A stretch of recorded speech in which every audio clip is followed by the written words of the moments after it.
ஹல்லேலூயா. இந்த முன்னிரவு ஜெபம் நடத்துவதற்கு கிருபை செய்த தேவாதி தேவனுக்கு முதற்கன் என் நன்றி கலந்த வணக்கத்தை தெரிவித்துக் கொள்கிறேன்.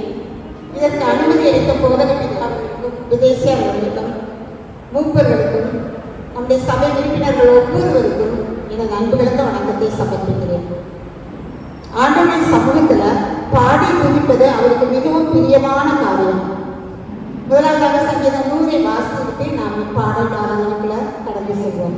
பூமி குடிகளே, எல்லாரும் கர்த்தரை கம்பீரமாய் பாடுங்கள். மகிழ்ச்சியோட கர்த்தருக்கு ஆராதனை செய்து ஆனந்த சத்தத்தோட அவர் சந்நிதி முன் வாருங்கள். கர்த்தரே தேவன் என்று அறியுங்கள். நாமல்ல, அவரே நம்மை உண்டாக்கினார். நாம் அவர் ஜனங்களும் அவர் மேய்ச்சலின் ஆடுகளுமாய் இருக்கிறோம். அவர் வாசல்களின் துதியோடும் அவர் பிரகாரங்களின் புகழ்ச்சியோடும் பிரவேசித்து அவரை துதித்து அவருடைய நாமத்தை சொல்கிறீர்கள். கர்த்தர் நல்லவர், அவருடைய கிருபை என்றென்றைக்கும் அவருடைய உண்மை தலைமுறைக்கும் உள்ளது. ஆமென். பூமி குடிகளை எல்லாரும் கர்த்தரை கம்பீரமாய் பாடுங்கள் என்று சொல்லப்பட்டிருக்கிறது. இந்த பாடல் வேளையிலும் நாம் ஆண்டவரை கம்பீரமாய் கரத்தட்டி பாடுவோமாக. பாடல் 1, ஆண்டவர் படைத்த எல்லா நாட்களும் வெற்றியின் நாட்கள். அந்த நாட்களில் நம்ம ஆண்டவர் சமூகத்துல அக்களித்து அகமகிழ்ந்தவரை பாட அழைக்கப்படுகிறோம். நம்முடைய வாழ்க்கையில ஆண்டவர் நம்மோடு இருப்பாரானால் தோல்வியே நமக்கு கிடையாது. எப்பொழுதும் நாம் வெற்றி பவனி செல்வோம். பாடல் 1 பாடுவோமா? ஆண்டவர் படைத்த வெற்றியின் நாள் இது, இன்று அகமகிழ்வோம்.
ஆண்டவரே நாமும் தெரிவிக்கப்பட்ட ஒவ்வொரு பிள்ளையாக இவருடைய திருச்சபை திருமணத்துள்ள அத்தனை பிள்ளைகளை ரட்சியமானவர் கடைசி கால எழுப்புதலுக்கு ஒவ்வொரு பிள்ளைகளையும் பயன்படுத்துகிறார்.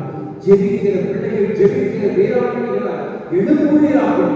ஆண்டவரே இவருடைய திருச்சபையில் எழுப்பிய ஆண்டவரே ஒவ்வொரு காரியங்களையும் நாங்கள் கண்ணீரோடு சமூகத்தில் வைக்கிறோம். ஆண்டவரே திருச்சபையிலிருந்து கோர்ட்டுக்கு சென்று நீதியை தேடி ஆண்டவரே செல்கிற மக்கள் ரட்சிக்கப்படும். நீதி அரசன் நீதிபதி சந்தியமானவர் என் கல்லில் ஓடுகிறவன் விழுந்துவதான் என்று திருச்சபைக்கு விரோதமாக ஆண்டவரை எழுப்புகிற வல்லமைகள் அடிக்கப்பட வேண்டும். ஆண்டவரே சமூகத்திலே கண்ணீரோடு அப்படியே நீதிகளுக்கு தந்திருக்கிற இந்த பாவச்சந்திர மந்திரியார் திருச்சபைக்காக உடைய சமூகத்திலே கண்ணீரோடு இருக்கிறோம். அழைக்கப்பட்டவர் அநேகர், ஆனால் தெரிந்து கொள்ளப்பட்டவர் ஒரு சிலராக நம்முடைய சமூகத்திலே கண்ணீரோடு இருக்கிறோம். ஆண்டவரே என்னுடைய ஜெபத்தை அங்கீகரித்து என்னுடைய திருச்சபையில் வர நாட்களில் அநேக ஜெபிக்கிற பிள்ளைகளை மத்தியில் கொண்டு வருகிறார். எத்தனையோ ஊழியம் செய்தார், எத்தனையோ விசுவாச குடும்பங்கள் ஆண்டவரே இப்படிப்பட்ட ஜெபத்திலே பங்கு கொள்ள முடியாத சூழ்நிலை விசுவாசங்களுடைய இதயத்தை கடினப்படுத்தி பல்வேறு உலக சிற்றின்பங்களுக்கு நேராக அடிமைப்படுத்தி ஆண்டவரே இந்த இப்படிப்பட்ட கூடுகையை கடந்து கொள்ள முடியாதபடி கிரியை செய்கிற அந்த பொல்லாத சத்துடைய வல்லமைகள் நஸ்ரேயனாகிய இயேசு கிறிஸ்துவின் நாமத்தினால் என் கரத்தின் கிரியைகளுக்கு கட்டளையிடுகிறது. நீர் எனக்கு கொடுத்த அதிகாரத்தை முடியாது கண்ணீரோடு என்னுடைய சமூகத்திலே பேசுகிறோம். எல்லா ஜனங்களையும் அழைக்கிறார். சிறுபிள்ளையை வாலிபத்திலே ஒரு எழுப்புதலை போடுவார்கள். என்னுடைய திருச்சபைகளை சிறுபிள்ளைகளை ரட்சியும் வாலிபர்களை ரட்சிக்க மாட்டார்கள். உமக்காக எழுப்பியாகவே இந்த கடைசி காலங்களில் ஆண்டவரே மையப்படுத்திக் கொடுத்தார். கர்த்தர் அபிஷேகம் பண்ணுகிறார். ஒவ்வொரு பிள்ளைகளிலும் விசேஷித்த ஆவி ஊற்றப்படுவதை ரட்சிக்கிறார். கடைசி கால எழுப்புதல் அக்னி ஊற்றுகிறார். ஒவ்வொரு திருச்சபைகளுடைய குடும்பங்களையும் எடுத்து பயன்படுத்துகிறது. திருச்சபை மூலமாக நடைபெறுகிற ஒவ்வொரு ஊழியர்களுக்காக ஜெபிக்கிறோம். ஆண்டவரே திருச்சபை மூலமாக கட்டப்படுகிற ஆண்டவரே குருசாமி தென்பகுதியில் ஒரு இடத்தை வாங்க சொந்தமாக சொல்கிறார். இருக்குமானால் மன்னிக்க மாட்டவர் மன்னிக்க மாட்டவர். நான் நட்டை அவர்களோடே பச்சினார் விளையை செய்கிறது விளையை செய்கிறது வாய்க்கப்படுகிற கர்த்தர் அந்த காரியங்களை சீக்கிரமாக உடைய தேவைகளை சந்திக்க அந்த நல்ல படிக்கிறவர்கள் உற்சாகம் உதாரணமாய் கொடுக்கக்கூடிய திருச்சபை பிள்ளைகள் எழுப்புகிறார்கள். ஆண்டவரே என்னுடைய வீடு கட்டப்பட வேண்டும். கட்டப்படாத சூழ்நிலையானவர் நீ மச்சு போவது இந்த வீட்டிலே உல்லாசமாய் வாழ்கிறதை சொல்லி ஆகாய் தீர்க்கதரிசி மூலமாக எச்சரித்திருக்கிறது. உடைய ஊழியத்திற்காக உடைய ஆலயத்திற்காக ஆலயத்தை கட்ட முன்வரும்போது நான் உங்களை ஆசீர்வதிப்பேன் என்று சொல்லி அப்படியே உற்சாகமாய் கொடுக்கிற ஒவ்வொரு பிள்ளைகளும் உடைய வார்த்தைப்படியை ஆசீர்வதியை உடுத்த கரங்களை ஆசீர்வதி உற்சாகமாய் கொடுக்கக்கூடிய மக்களை கர்த்தர் எழுப்புகிறார். கர்த்தர் எழுப்புகிறார். ஏழைகளுக்கு தந்திருக்கிறேன் ஆண்டவரை கல்லூரி திருச்சபை குடும்பங்களுக்காய் பிள்ளைகளுக்காய் ஊழியர்களுக்காய் சொல்கிறேன். குடும்பங்கள் கல்லூரியில் ஊழியர்களுக்காய் சொல்கிறேன். உருவா ஆண்டவரை பணியை செய்ய பிள்ளைகளுக்காய் சொல்கிறேன்.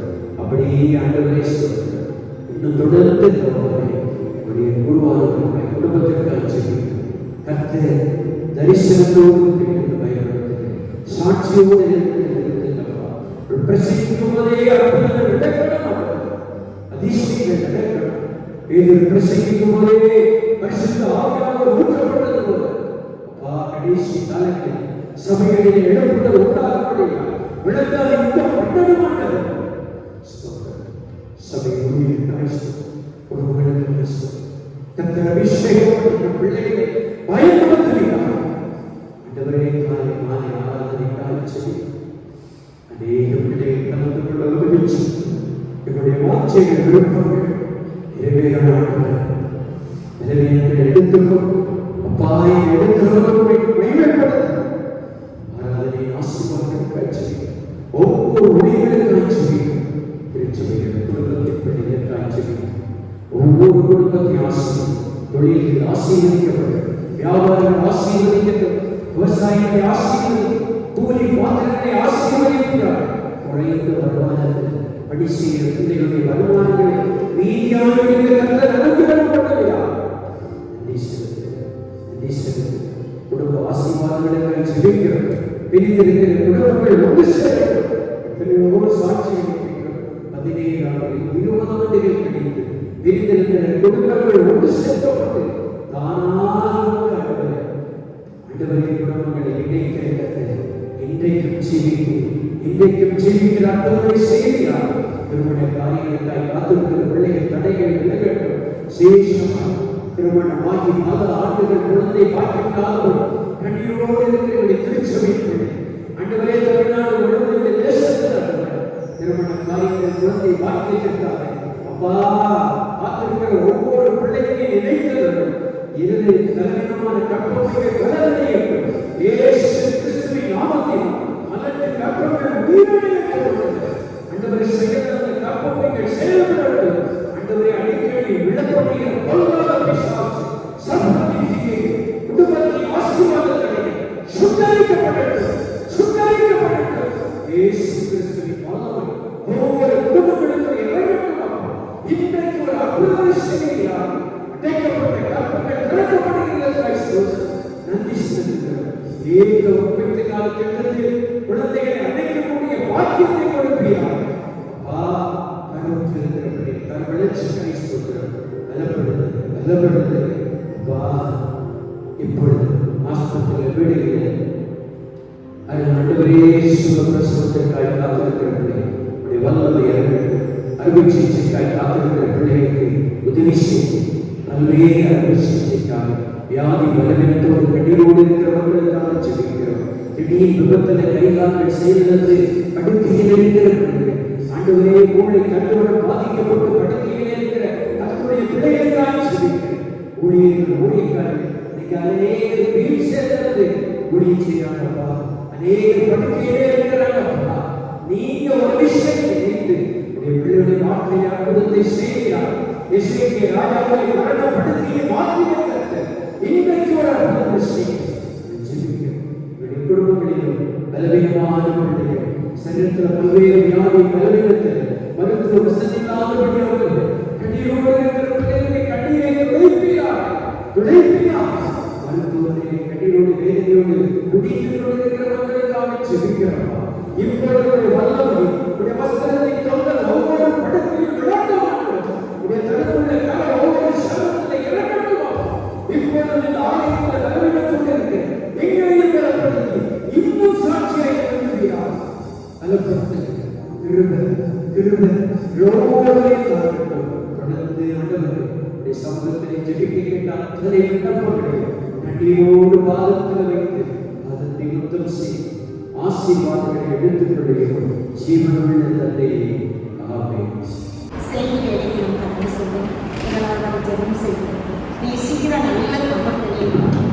ஆண்டவரே தியானிக்கிற தியானம் சமூகத்திலே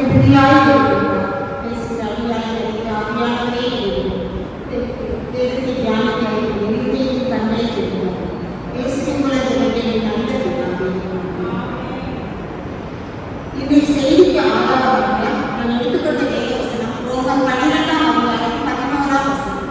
ரோமர் 12ஆம் அதிகாரம் 11ஆம் வசனம்.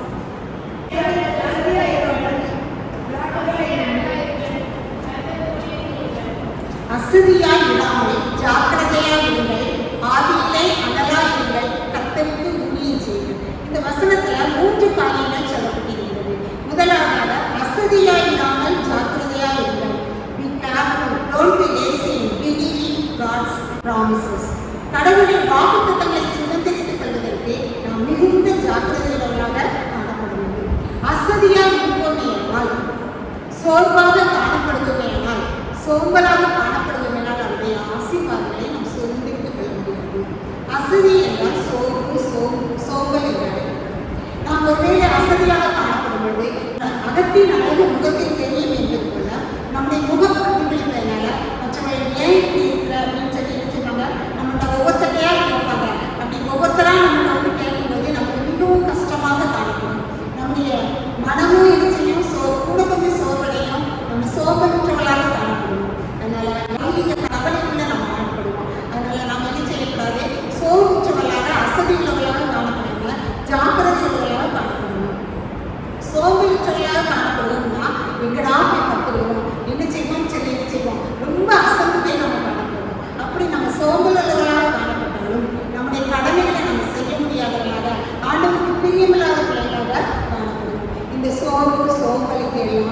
பிசாசான கொண்டிருக்கிற தந்திரம். இதை ஒழிப்பதுன்னா நம்ம துதித்து ஆண்டவரை பாடும்போது, துதி எடுத்தால் சாத்தான் ஓடுவான் என்றனால இந்த சோபன அசதியை நம்ம விட்டு ஏற்படணும்னா ஆண்டவருடைய சமூகத்தில் நம்ம அமர்ந்து இருந்து அவரை துதித்து பாட வேண்டும். அப்படி நம்ம பாடும்போது அசதியாக இல்லாமல் இருக்கும், ஜாக்கிரதையாக இருக்க முடியும்.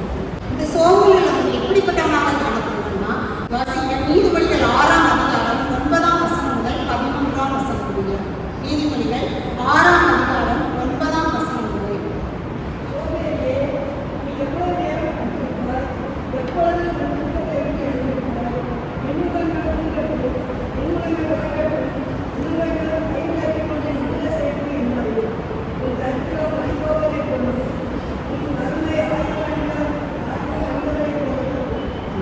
சோம்பேறியே, எவ்வளவு நேரம் படுத்திருப்பார், நீ தூக்கத்தை விட்டு நீ எப்போ எழுந்திருப்பார், நீ இன்னும் கையில மடக்கி கொண்டு நீ படுத்திருப்பேன் நித்திரை செய்வாயானால் உன் கழுத்தரை எப்படி இருக்குமா, வழிபோக்கனை போல இருக்கும், உன் மறுப்பை ஆய்ந்த மனிதனை போல இருக்கும்னு சொல்லப்பட்டிருக்கிறது. எனக்கு அன்பார்களே, நாம் சோம்பேறியாக ஒரு வேலையும் செய்யாமல் காணப்படுவோம்னால் நம்முடைய கடமையை பிடித்ததுக்கு சோம்பல், இது சாப்பிடுவதற்கு சோம்பல், அப்படி ஒவ்வொரு காரியத்துக்கும் நம்ம சோம்பல்களாக காணப்படலாம். நம்முடைய சமூகத்தில் என்ன செய்யும், நமக்கு தரித்திரமும் சோம்பலும் தான் காணப்படும். ஒரு குடும்பத்துல ஒரு தகப்பனானவர் வேலை பார்த்துட்டு தாயானவர் வேலை பார்க்காம இருந்து நான் எல்லாத்தையும் ஆன்லைன்ல ஆர்டர் போட்டு சாப்பிட்டவேன்னு சொன்னா அந்த மனுஷனுக்கு என்ன செய்யும், கோபம் வரும். அப்ப குடும்பத்துல என்ன செய்வாங்க, ஒரு வேலையும் பார்க்க மாட்டேங்க, என் பணத்தெல்லாம் வீணாக்குறேன்னு சொல்லிடுவாங்க. அதே சமயம் மனைவியானவர்கள் நல்ல வேலை பார்த்துக்கிட்டு கணவர் ஒரு வேலைக்கு செல்லாம படுக்கையிலே படுத்து கிடந்தாங்க, அதனால ஒரு பைசா எனக்கு பிரயோஜனம் இல்லையே சொல்லி செய்வான் மனைவியானவர் கணவன் சண்டை போடுவான். இப்படியாக அவங்க சண்டை போடுவதனால அந்த சோம்பலை நிமித்தமாக அந்த குடும்பத்தில் என்ன கிடைக்காது, அமைதி இருக்காது, சமாதானம் இருக்காது. நாம் எப்பெல்லாம் சோர்வுற்று காணப்படுவோம் அப்பெல்லாம் நம்ம என்ன செய்வோம், சோர்வுற்றவர்களாக ஒரு பிரயோஜனம் இல்லாதவர்களாக காணப்படுவோம். நம்ம பஸ் ஸ்டாண்ட்லையோ அல்லது காரியங்கள்லாம் நிற்கிற சூழ்நிலை இருக்கிற இடங்கள்லாம் பார்த்தீங்கன்னா கையை நீக்கிட்டு நம்மகிட்ட தர்மம் கேட்பாங்க. சிலருக்கு நம்ம கொடுப்போம், சிலருக்கு கொடுக்க மாட்டோம். ஆனால் அவங்க சுறுசுறுப்பாக ஒவ்வொரு இடமா ஒரு இடத்துல கிடைக்கலனாலும் அடுத்த இடம் என்ன செய்வாங்க, தன்னுடைய வயிற்று பிள்ளைகளுக்காக அவங்க உழைக்கிறாங்க. இந்த சோம்பேறியெல்லாம் என்ன செய்வோம், உழைக்காம காணப்பட்டால் அந்த குடும்பத்தில் மன அமைதி இல்லாததாக கருத்துரமுற்றவனாக காணப்படுவாங்க. இதுவர்கள் 6 சோம்பேறியை எருவிண்டத்தில் போய் அது மனிதனை பார்த்து ஞானத்தை கற்றுக்கொள் என்று சொல்லப்பட்டிருக்கிறது. அப்போ நம்ம சோம்பேறித்தனமாக காணப்படுவோம் என்றால் நம்ம யாருக்கு போய் கற்றுக்கொள்ளணும், ஒரு ஜீவ ராசியான சின்ன எறும்புட்ட போய் அந்த வடிவை பார்த்து நம்ம ஞானத்தை கற்றுக்கொள்ளணும்.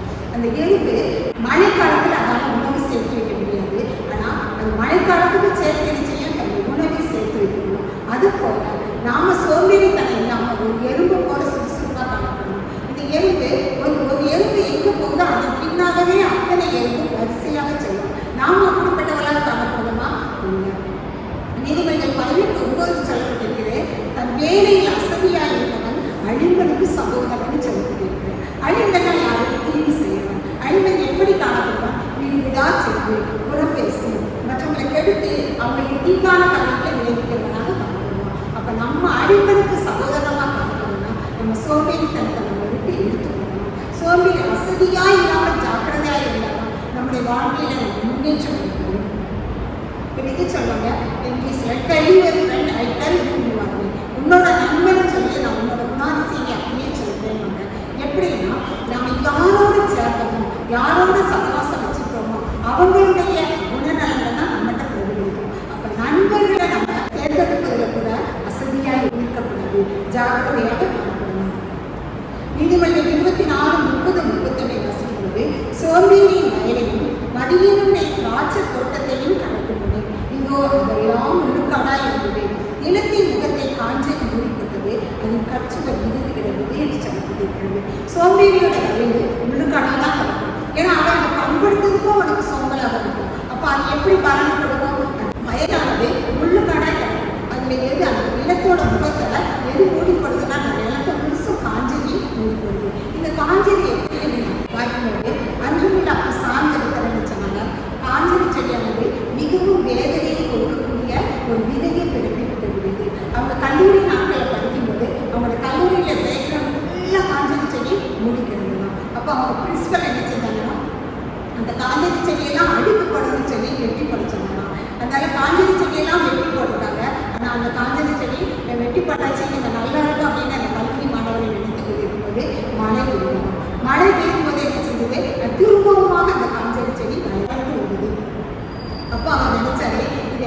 இப்படியே விட்டுவிட்ட கதை நடக்காது. நம்ம இந்த மண்வெட்டியை கொண்டு இதை தோண்டி நம்ம இந்த காஞ்சல் செடியை ஃபுல்லாக அழித்து போட்டு அக்கினியான சுட்டைக்குதான் தான் இது திரும்ப வராதுன்னு சொல்லி வச்சுருந்தாங்க. அதை மண்வெட்டியினால் கொத்தி அதை அழித்து போட்டு அக்கினியான சுட்டு போட்டாங்க. அதன் பின்பாக இந்த காஞ்சல் செடி வளர்ந்து இல்லை. இதே போல சோம்பேறிய உள்ளான மனதில் அவங்க இருக்கிறாங்க. அசதி இந்த சோம்பல் எல்லாத்தையும் உள்ளான மனதிலிருந்து முழுமையாக பிடுங்கி எடுக்கப்படுமையானா அவன் சோம்பேறி தன்மையிலிருந்து வெளியே சுறுசுறுப்பானதாக காணப்படணும். 2 தெசலோனிக்கேயர் 3:10 ஒருவன் வேலை செய்ய மனதில்லாவிட்டால் அவன் சாப்பிடாம இருக்கணும்னு சொல்லப்பட்டிருக்கிறது. அப்போ நம்ம வேலை செய்ய நமக்கு இஷ்டம் இல்லைன்னு வச்சுக்கோங்க, நம்ம சாப்பிடவே கூடாது. இதுதான் ஆண்டவரோட விருப்பம். ஏன்னா நம்முடைய கடமையை நம்ம செய்யணும். குளிக்கணும், நம்ம திருமணியில மாற்றணும், நம்ம வீடுகளை சுத்தமாக வைக்கணும், எல்லா வேலைகளையும் நம்ம செய்யணும். இப்படிப்பட்ட ஒரு வேலையும் செய்யாமல் படுத்தே கிடக்கிறவங்க என்ன செய்யக்கூடாது, சாப்பிடவே கூடாது என்று சொல்லப்படுகிறது. விசுவாசிக்கிறவர்கள் வசதியாக இருக்க மாட்டார்கள். அவர்கள் சாலையில் போகும்போது நம்ம எப்படிப்பட்டவர்களாக காணப்படுவோம், சாலை விதிகளை தீர்வு சொல்லலாக காணப்படுவோம். ஒருவேளை நம்ம 2 வீலர் போகமா இருந்தால் ஹெல்மெட் அணிந்துக்கணும். ஒருவேளை பாதுகாப்பு இல்லாமல் சாலை விபத்து ஏதாவது நமக்கு நேரிடுமாய் தரை காயம் ஏற்படாமல் அந்த ஹெல்மெட்டை பாதுகாத்துக்கணும். அதே போல் 4 வீலரில் நம்ம போகிறதாக இருந்தால் அந்த காரில் இருக்க பெல்ட்டை நம்ம அணிந்துக்கணும். ஒருவேளை காரில் ஏதாவது நமக்கு போகிற வழியில் விபத்து ஏற்பட்டால் அந்த காருக்கு தான் சேதமே ஏற்பட வேண்டிய நமக்கு ஒரு சேதமே ஏற்படாதுன்னா அந்த பெல்ட் நம்ம பாதுகாக்கணும். அதுபோல தான் நம்ம எல்லா காரியத்திலும் பதற்றம் இல்லாமல் அசதி இல்லாமல் ஜாக்கிரதையாக காணப்படும். சில வீடுகளில் நாய்கள் ஜாக்கிரதைன்னு போடப்படும். இந்த இடங்களில் நம்ம என்ன செய்யணும், அவசரப்பட்டு நம்ம என்ன செய்யணும், கதவுல உள்ள போயிட்டோம்னா அந்த நாய் நம்ம கடித்து கொதறி நம்ம புண்ணு நம்முடைய உடம்பெல்லாம் புண்ணாகி காயப்பட்டவங்களாக காணப்படும். ஆனால் நாம அந்த இடத்துல காலங்களை அமுத்தி அந்த வீட்டின் உரிமையான வறுவரை காத்திருந்து நம்ம செல்வதற்கு அந்த இடத்துல நம்ம ஜாக்கிரதைகளாக காணப்பட்டு நம்ம சரீரத்தை பாதுகாக்கக்கூடியவர்களாக காணப்படுவோம். அதே போல சரி பாடி இருக்கிறவங்க மது போதை சிகரெட்டு இதெல்லாம் அவங்க குடியாமல் இருந்தாங்கன்னா அவங்களுக்கு நடக்கும். ஆனால் அவங்க அதை தொடர்ந்து அவங்களுடைய சரீரம் என்ன செய்யறதும் பாதிக்கப்படும், அவங்களுடைய நுரையீரல் பாதிக்கப்படும். அதே போல வீணான செயல்களில் மூக்க நிலைத்தோம்னா வீணான காரியங்களை நம்ம ஈடுபட்டு கெட்ட வேலைகள்லாம் நம்ம சம்பாதிக்கணும். அதே போல வேலை பார்ப்பவங்க, தொழில் செய்கிறவங்க, கட்டிங் மிஷினில் வேலை செய்கிறவங்க, மெக்கானிக் சைடில் வேலை செய்கிறவங்க கருத்தாக அவங்க வேலை பார்த்தா அவங்க கை விரல் துண்டிக்கப்படாது, கை துண்டிக்கப்படாது. அப்போ ஜாக்கிரதையாக நம்ம கடமையை நம்ம செய்வோம் என்றால் நம்ம என்ன செய்வோம், ஜாக்கிரதை உள்ளவர்களாக அனுபவத்துக்கு உண்டாக நம்ம கணக்கு பிடிக்கிறதுக்காக காணப்படுவோம். நம்ம ஆவியில தெளிந்த புத்தியுள்ளவர்களாக காணப்படலாம். விசாசானவன் எவனை கொண்டலாமோ இது அதை நீக்கி சுற்றி தெரிகிறபடியால நம்ம தெளிந்த புத்திகளாக இருந்து ஜபத்திலே நம்ம அடிக்கிற பிள்ளைகளாக இருந்தால் நம்ம அசதி இல்லாமல் ஜாக்கிரதையானவர்களாக காணப்படுவோம். இரண்டாவதாக ஆவியிலே அனலாக இருப்பை என்று சொல்லப்படுகிறது. நம்முடைய சரீரத்தில் அனல் இல்லைன்னு வச்சுக்கோங்க, அப்போ நாம் யாரும் செத்தவங்களை போல காணப்படுவோம். நம்முடைய சரீரத்தின் விளக்காய் இருப்பது போல நம்ம முழுவதுமே அனுபவங்களாக காணப்படும்போது ஆண்டவருக்கு முன்பாக நம்ம பிழைத்தவர்களாக காணப்படுவோம். வாசிங்க வெளிப்படுத்தல 3:17.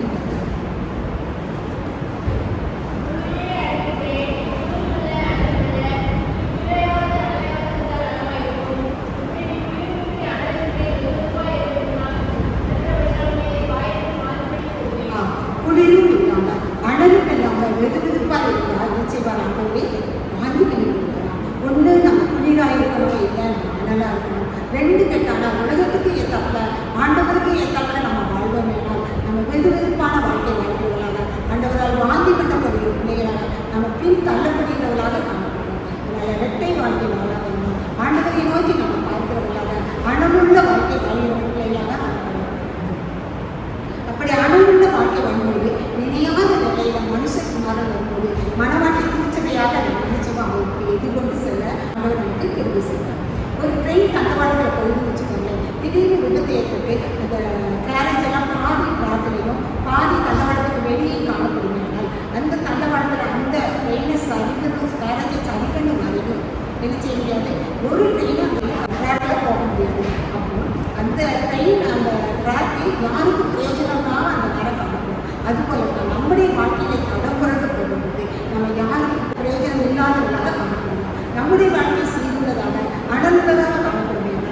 நம்ம ஆண்டவருக்கு பிரயோஜனம் உள்ளவர்களாக காணப்படுவோம். அனுள்ள வாழ்க்கை இருந்தால் தான் ஆண்டவர் நம்மை பார்த்து என்னுடைய பிள்ளை என்று சொல்லி வெளிப்படுத்தல் 3:17 இவ்வாறு சொல்லப்பட்டிருக்கிறது. நீ நீர்ப்பாக்கி உள்ளவனும் பரிதவிக்கப்படத்தக்கவனும் தரித்திரனும் குருடனும் நிர்வாணமாய் இருக்கிறதை அறியாமல் நான் ஐஸ்வர்யவானும் பிறவிய சம்பந்தன் என்றும் எனக்கு ஒரு குறைவும் இல்லை என்றும் சொல்லுகிறபடியால் நான் நீ ஐஸ்வர்யவானாக முடிக்கு நெருப்பிலே புடமிடப்பட்ட புகையும் உன் நிர்வாணமாகிய அவர்ச்சனம் தோன்றாதபடி நீ உடுத்திக் கொள்வதற்கு வெறும் வஸ்திரங்களை நீ வாங்கிக் கொள்ளவும் நீ பார்வையடையும் வரைக்கும் உன் கண்களுக்கு கணிக்கப்படும் வேண்டும் என்று உனக்கு ஆலோசனை சொல்கிறேன் என்று சொல்லப்படுகிறது. இந்த அகதிக்க சபையை பார்த்து ஆண்டவர் சொல்கிறார், நீ வெறுவெறுப்பான முடியால் இதை நான் என்ன செய்தேன் வாங்கிக் கொண்டு கொள்வேன். அது ஆண்டவருக்கு பிரியமானதாக காணப்படாதனால அது பாக்கியம் உள்ள சபையில் அது நிர்வாக்கியம் உள்ளதாக அங்கு சொல்லப்பட்டிருக்கிறது. அதே சமயம் இந்த லவேரிக்காயர் அந்த காலத்தில் ரோமர்கள் ஆண்ட காலத்தில் அவங்க ரொம்ப ஐஸ்வர்யம் உள்ளவர்களாக காணப்பட்டாங்க. அவங்க அவ்வளவு ஐஸ்வர்யம் உள்ளாக இருக்கும்போது ஒரு காலத்தில் என்ன செய்தாங்க, பயங்கரமான பூகம்பம் ஏற்படணும். அப்போ ரோம சாம்ராஜ்யத்துக்காரங்க அவங்க இவங்களுக்கு உதவி செய்ய வரும்போது நீங்கள் யாரும் எங்களுக்கு உதவி செய்யலாம், எங்களுடைய சம்பத்தினால எங்களுடைய பிரயாசத்தினால எங்கள் லவோதிக்கா நகரத்தினால சீர்படுத்துவோம்னு சொல்லி அவ்வளோ வைராக்கியமாக பேசுகிறாங்க. அவ்வளோ தூரம் ஐஸ்வர்யத்தை சம்பத்தை அவங்க பெரிதாக நினைப்பாங்க. ஆனால் எங்களுக்கு ஒரு குறைவில்லைன்னு அவங்க சொல்லும்போது அந்த நெருப்பிலிடப்பட்ட புடமிடப்பட்ட புகை உன் நிர்வாணமாகிய அவலட்சணம் தெரியாதபடி நீ என்னிடத்துல வெண் வஸ்திரத்தை வாங்கி விட்டுக் கொள்கிறாங்க. அதாவது ரட்சிப்பின் வஸ்திரத்தை ஆண்டவர் சமூகத்தில் அவங்க பெற்றுக்கொண்டால்தான் அவங்க லவோதிக்கா சபையை நிர்வாணம் காணப்படாது. அதனால ரட்சிப்பின் வஸ்திரத்தை நாம் அனுதினமும் பெற்றுக்கொண்டவர்களாக காணப்பட்டதான் அனலுள்ள வாழ்க்கை வாழ முடியும். அதே சமயம் லவோதிக்கா சபை போல அனலும் இல்லாமல் குளிரும் இல்லாமல் காணப்பட்டதுனால அவர் என்ன செய்வாரு, உன் கண்களுக்கு கடிக்கும் போடுன்னு சொன்னாரு. அப்போ கண்களுக்கு கடிக்கும் போடும்போது என்ன நடக்கும்னா, குதிரைக்கு அதனுடைய பார்வையில 2 கண்ணு பக்கத்துலையும் கடிக்கும் போட்டுப்பாங்க. ஏன்னா அது 350 டிகிரி அளவில் பார்வை இருக்கு. அது கடிக்கும் போடாமல் அந்த குதிரை செலுத்தியாமல் அது எங்கே வேணாலும் பார்த்து எந்த பக்கம் பார்க்கறதுல தான் அந்த பக்கம் திரும்பி போயிடும். ஆனால் ஆண்டவர் அதுக்கு கடிக்கும் போட செய்யப்படுறதுல அது அந்த நேரிய பார்வையில் நடக்குது. அதே போல நாம் நம்முடைய கண்களுக்கு கடிக்கப்பட்டவர்களாக ஆண்டவருடைய வேதத்தை அவருடைய கட்டளைகளை நாம் கற்றுக்கொள்வதாக அதன்படி நாம் செயல்படுவதாக நம்ம அனலாக இருக்கணும். நம்முடைய வாழ்க்கையில அனலும் இல்லாமல் குளிரும் இல்லாமல் இருக்காங்க. நாம் அனலுள்ளவர்களாக காணப்படுவோம். வெளிப்பட்டல 2:14 சொல்லப்பட்டிருக்கிறது, உன் பேரில் எனக்கு குறைந்து விக்கிரகங்களுக்கு படுத்தலையை புசிப்பதற்கும் வேசித்தனம் பண்ணுவதற்கும் ஏதுவான இடங்களை இஸ்ரவேல் புத்திரர் முன்பாக போடும்படி பாலாக் என்பவனுக்கு போதனை செய்த பிள்ளையாவுடைய போதகத்தை கைக்கொள்ளுகிறேன் எடுக்கிறேன் படுத்தவர்களை புசிக்கிறதுனால இருக்கிறதுனால உலகத்துக்கு ஒற்ற வேஷம் தடுத்தவர்களாக அவங்க காணப்படுறதுனால அவங்க ஆண்டவர் செய்யறது வெதுவெதுப்பாக இருக்கிறதுனால உன்னை வாந்தி பண்ணி கொடுவேன் என்று சொன்னதுனால ஆண்டவர் நம்மையும் பார்த்து சொல்கிறார், நீ அங்கும் இல்லாமல் இங்கும் இல்லாமல் உலக காரியங்களையும் ஏற்றுக்கிட்டு என்னுடைய காரியங்களையும் நீ பிரயாசப்படுவாயானால் உன்னை வாந்தி பண்ணி கொடுவேன் என்று சொல்கிறார். இந்த சம்பவம் என்னாகும் 28 அதிகாரத்தில் சொல்லப்பட்டிருக்கிறது. மோவாபின் ராஜாவை பாலாக் என்பவன் என்ன செய்யலாம், இளையாளர்களை ஆட்கள் அனுப்பலாம். நீ ஆசீர்வதிக்கிறவன் ஆசீர்வதிக்கப்பட்டவன், நீ சபிக்கிறவன் சபிக்கப்பட்டவன். அதனால நீ என்ன செய்ய, என்னிடத்தில் வா. எங்கு சாப்பிடல எங்கிருந்து ஒரு ஜனங்கள் வந்திருக்காங்க, அவங்க இந்த பூமியை அவங்க விசாலத்தினால மூடி போடுறாங்க. இவங்களை நீ சபிப்பாய் என்றால் நாங்கள் அவங்களோட யுத்தம் பண்ணி அவங்கள நல்லா திருப்பி விடுவோம் அப்படின்னு சொல்றாங்க. அப்போ ஆண்டவர்கிட்ட இன்னைக்கு ஒரு நாள் நீங்கள் யார் பண்ணுவீங்க, நான் தேவனுடைய சமூகத்தில் விசாரித்துட்டு உங்களுக்கு பதில் சொல்றேன் அப்படின்னு சொல்றாங்க. உடனே தேவனத்தில் விசாரிக்க போகுது ஆண்டவர் கேட்டாரு, உன்னிடத்தில் இருக்கிற ஜனங்கள் யார் அப்படின்னு கேட்டாரு. அப்போ அவன் பிள்ளையான்னு சொல்றான், அது பாலாக் அனுப்புனா அவனுடைய சமூகத்தில் விதமான ஜனங்கள் வந்திருக்காங்களா, அவங்க பூமியின் விசாலத்தை மூடி போடுகிற அவ்வளவு ஏராளமான ஜனங்களாக இருக்காங்க. அவங்களை நீ என்னோட சமைக்கணும் அப்படின்னு சொல்லி என்னை கூப்பிட வந்திருக்காங்க. நான் உடைய சமூகத்தில் அனுமதிக்க வந்திருக்கேன் அப்படின்னு சொல்லுவாங்க. அப்போ ஆண்டவர் சொல்றாரு, நான் அந்த ஜனங்களை இஸ்ரவேல் ஜனங்களை நான் ஆசீர்வதிச்சிருக்கேன், நான் ஆசீர்வதித்த ஜனங்களை நீ செய்யக்கூடாது சபிக்கக்கூடாது அப்படின்னு சொல்றாங்க. ஆனால் பிள்ளையார் செய்யலாம் அவனை போய் கவனிச்சோம்னா ஆண்டவர் என்ன என்னோடு போகக்கூடாதுன்னு சொல்றாங்க. ஆனால் திரும்பவும் என்ன செய்யணும், அதே பாலக்கராஜா திரும்பவும் அவர்களை காட்டிலும் கனவான்களை அனுப்புறாங்க. அனுப்பி சொல்வோம் எல்லாம் அவளுக்கு வேண்டிய எதெல்லாம் சொல்லி அதெல்லாம் நான் செய்வேன், உன்னை கனம் பண்ணுவேன், நல்ல கனம் பண்ணுவேன், உனக்கு செல்வம் கொண்டு வெள்ளி எல்லாத்தையும் உன் வீடு நிறைய நான் காரியம் சொல்லி அந்த ஜனங்களை அனுப்பிவிடுறாரு. அப்பவும் அவன் உறுதியாக இருக்காங்க. திரும்பவுமாக நீங்கள் நம்பிக்க நான் ஆண்டவர்களை போய் கேட்குறேன்னு சொல்லி என்ன செய்யலாம் கேட்பான். ஆண்டவர் என்ன செய்கிறாரு, இப்போ ஆனால் அவங்களை என்ன செய்யக்கூடாது, சபிக்கக்கூடாதுன்னு சொல்கிறாரு. ஆனால் அவங்க அனலட்சம் அந்த இடத்துல ஒரு வேலைக்கார கூட்டி கழுதை மேலே சேனலிட்டு போகிறான். போகிற வழியில் ஆண்டவருக்கு கோபம் வருது. உடனே என்ன செய்யறாரு? கழுதையின் மூலமாக அவன்கிட்ட பேசுகிறாரு.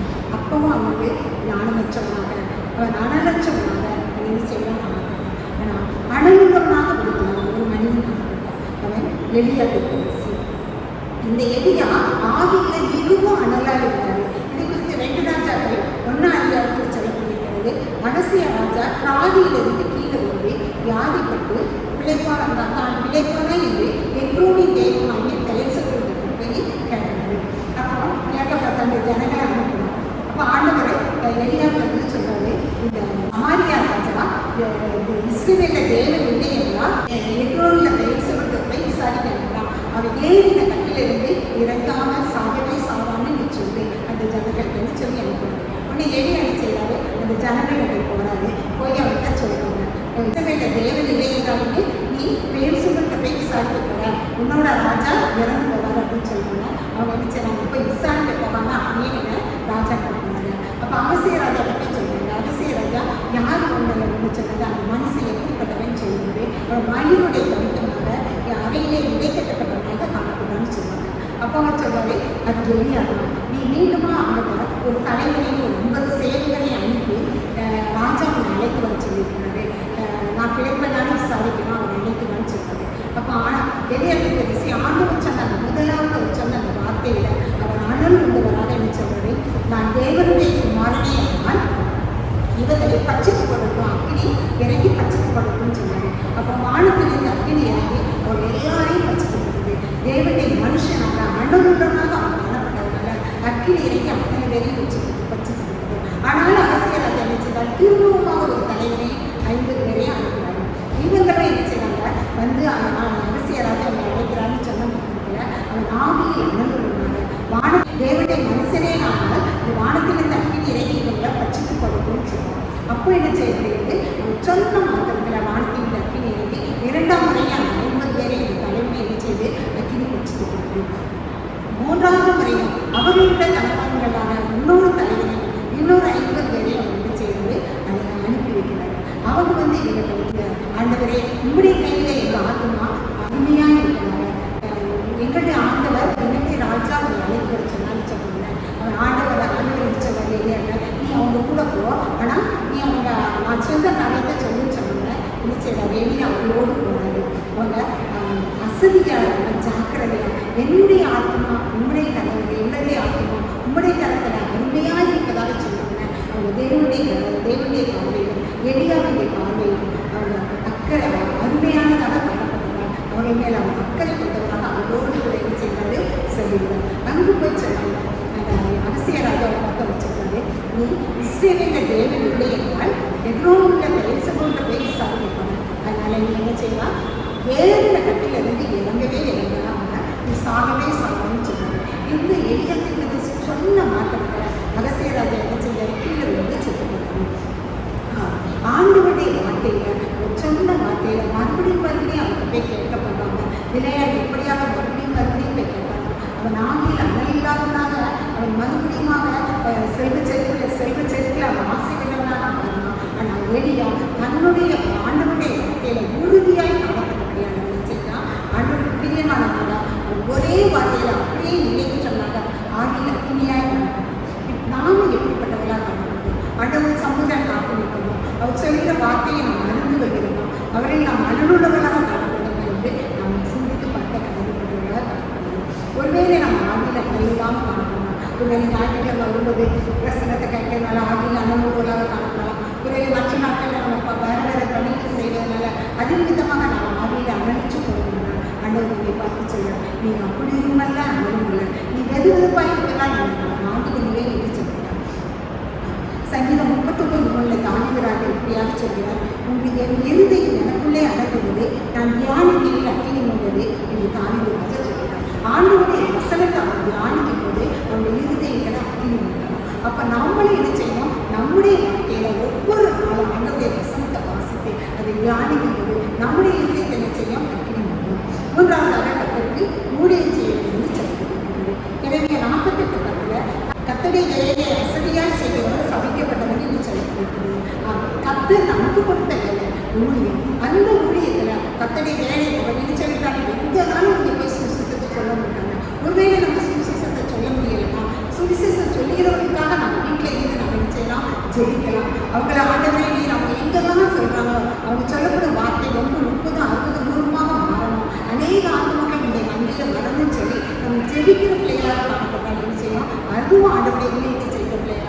அதில் நாங்கள் என்ன செய்யணும், அசதியாக இல்லாமல் காணப்படணும். அடுத்து 1 தீமோத்தேயு 4:14 உனக்கு அளிக்கப்பட்ட வரத்தை கொடுத்து அசதியாகிறது.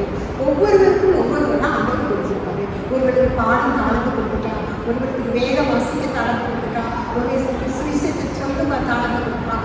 எத்தனையோ தாளங்களை நம்ம ஒவ்வொருவருக்கும் குணமாக்க வர முடியட்டான். அநேக வரங்கள் வரங்களில் அநேக வர முடியும். ஒவ்வொருவருக்கும் ஆண்டவர் கொடுத்துக்கிற வரத்தை நம்ம ஆவியில் அழித்து போடாமல் அந்த வரங்களை நம்ம ஆண்டவருக்கு இது பிரயோஜனப்படுத்துவேன். எப்படியான 5 தாளத்தை பெற்றுக்கொள்வேன், 10 தாளத்தை மாற்றணும். அதே போல ஆண்டவர் நம்ம இந்த பூமியில் ஒரு நோக்கத்தோடு படைத்திருக்கிறார். அந்த நோக்கத்தை நம்ம நிறைவேற்றுகிற பிள்ளைகளாக, ஊழியத்தின் மேல நம்ம வாஞ்சிக்கிறவர்களாக, ஜெபிக்கிற பிள்ளைகளாக நம்ம காணப்படணும். ஆண்டவர் நமக்கு கொடுக்கப்பட்ட பணியில நம்ம அசட்டையா இருக்கக்கூடாது. எபிரேயர் 5:4 ஆண்டனை போல இந்த கனமான ஊழியத்திற்கு அழைக்கப்பட்டாலும் ஊழியம் செய்ய முடியாது. ஆனால் ஆரோக்கியத்தில் நம்ம கனமான ஊழியம் செய்ய வேண்டாம். நம்ம இருக்கிற இடத்துல ஆண்டவர் சமூகத்தில் நம்ம வேகம் வாசிக்கிற பிள்ளைகளாக, ஜெபிக்கிற பிள்ளைகளாக, மற்றவருக்கு முன்பாக நம்ம மாதிரியாக முன்மாதிரியாக நடக்கிற பிள்ளைகளாக நம்முடைய காரியங்களில் நம்ம செயல்படும்போது ஆண்டவர் சமூகத்தில் அசதியாக இல்லாமல் ஜாக்கிரதையாக இருக்க முடியும். ஆணிலே அதெல்லாம் இருக்க முடியும். அழைத்த தேவன் முடியும். அவர் ஒருபோதும் கைவிட மாட்டார். பிரச்சனைகள் வரும், வேதனைகள் வரும், சூழ்நிலைகள் எல்லாம் நமக்கு எதிராக காணப்படும். எப்பேற்பட்ட சூழ்நிலைகள் எல்லாம் ஆண்டவரை நமக்கு முன்பாக நம்ம வைக்கப்பட்டு அவருடைய சமூகத்தில் நம்ம காத்து நின்று ஆணியில் அனலாய் நம்ம காணப்படும்போது ஆண்டவர் என்ன செய்வார், அசதியாய் நம்ம இருக்கு நம்முடைய வாழ்க்கையில் நம்ம ஜாக்கிரதையாக இருக்கும்போது நம்ம ஆணியில் அனுபவம் கத்தருக்கு ஊழியம் செய்கிற பிள்ளைகளாக காணப்படும். கத்ததானே இந்த வார்த்தைகளை நமக்கு ஆசிரியர். அதே நம்ம அசட்டையாக இல்லாமல் சுவாமி அப்பா தோழே நம்ம எங்கள் வாழ்க்கையில் ஜாக்கிரதையாக இருக்க, நாங்கள் ஆவியிலே அனலாய் இருக்க சுவாமி கத்தருக்கு ஊழியம் செய்ய எங்களுக்கு எப்படி செய்வான். எங்கள் வார்த்தை ஒவ்வொரு ராஜா எங்களுக்கு ஆமேனது சுவாமி நாங்கள் உண்மைக்காக விதியாக எங்களுக்கு பிடிச்சிருப்பான். எங்கள் வாழ்க்கையிலே சுவாமி நாங்கள் ஒவ்வொருவருக்கும் ஒரு முன்மாதிரியாக வாழ்ந்து அப்பா தோழே அன்புள்ளவர்களாக காணப்பட ஒவ்வொருவரையும் எடுத்து பயன்படுத்த ராஜா எங்களை காட்டு முறை கருத்தில் கொடுக்கணும். நீர் பற்களுடன் வழிபடும் தேசியமொழி ஜனங்களை நல்ல பிதாவே. கன்வென்ஷன் செய்திகள் 467 கன்வென்ஷன் செய்திகள் 467